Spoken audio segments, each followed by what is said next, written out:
यह गुलाब गोपालपुर ठारू 310 किलोमीटर दक्षिण पूर्व दिगरे और आंध्रर कलिंगपाटना ठारू 380 किलोमीटर दूर में गति करुछि। तेबे आज संध्यारे गोपालपुर और आंध्र कलिंगनगर निकटरे स्थल भाग अतिक्रम करिबो। तेबे बात्या प्रभाव में प्रबल वर्षा हेबाकु थिबा बेले पवन बेग कम रहिबो बोली आकलन करिछि पाणीपाग विभाग। बात्या गुलाब स्थल भाग छुइबा बेलकु पवन बेग रहिबो घंटा प्रति 75 रु 85 किलोमीटर।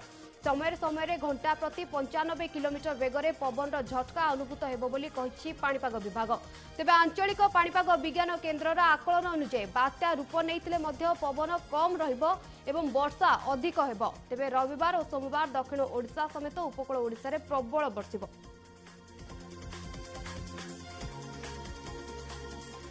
तेबे ए संपर्क में अधिक सूचना आम सहित फोन लाइन रे कनेक्ट होती आम प्रतिनिधि ब्रह्मपुर मृत्युंजय साहू। मृत्युंजय वर्तमान ब्रह्मपुर स्थिति कौन रही बात्या गुलाब को नहीं?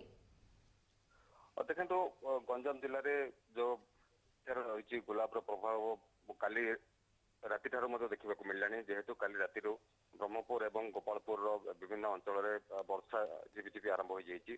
गंजाम जिले गोपालपुर तापरे जो रही सोनापुर बेलाभूमि महोत्सव बेलाभूमि अंचल को जिला प्रशासन 2 दिन बंद कर देती एवं लघुचाप जनित वर्षा जो जिलार विभिन्न जो नदी स्तर वृद्धि पाइब ताकू नहीं गंजाम जिला प्रशासन समस्त प्रस्तुति करपटे गंजाम जिलार पात्रपुर चिकेटी एवं विभिन्न जो उपकूलवर्ती ब्लॉक गुड़ी रही अंचल लोक मान विभिन्न जो